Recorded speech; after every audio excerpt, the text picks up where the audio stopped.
Okay, Letran San Sebastian. San Sebastian Recoletos, no? NCAA Season 100. So makikita natin yung laban ng high octane at both high octane teams. So, yung Letran nga nagpa-platoon substitution, yung 5 players papalitan. Kaso ang hindi nila napigil, kahit na matindi yung kanilang pressure defense, maganda yung start ng Letran, pero yung fourth quarter hindi nila nahinto si Paeng Are. Maganda na yung laro ni Paeng Are, pero yung ganda ng fourth quarter ng Letran is hindi, yung ganda ng first 3 quarters ng Letran hindi na sustain sa fourth quarter kasi siguro kaka-press, no? Tindi ng depensa ng Letran talagang 94 feet. Mataas yung energy pero kaka-press, no? Siguro kasi palit ng palit.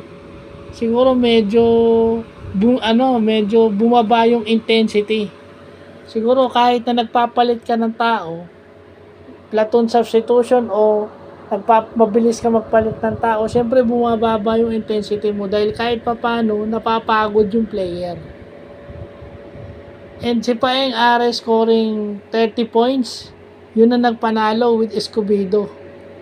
So yun yung sinasabi ni Coach Ralph Rivera na pag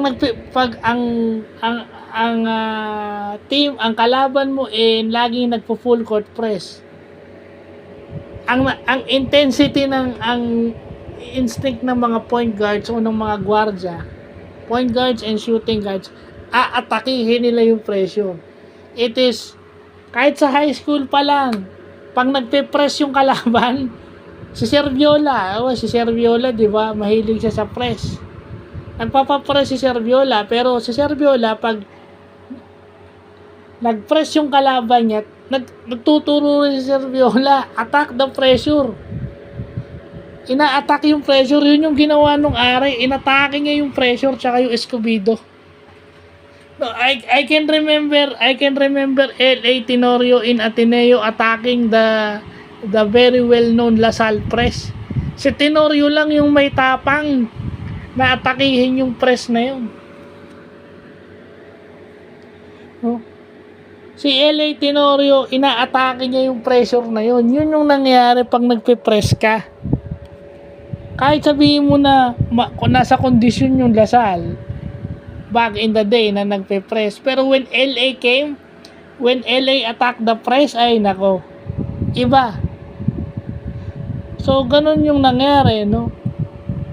Kasi, kagaya sa basketball, sa amateur, sa college basketball, 40 minutes yan. So, hindi ka mananalo ng 30 minutes lang.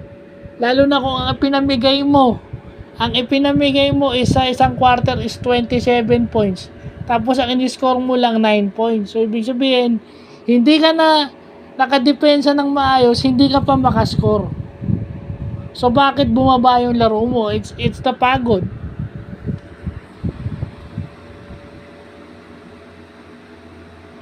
So, ang ginawa lang ng Bastiron, tsinagaan nila.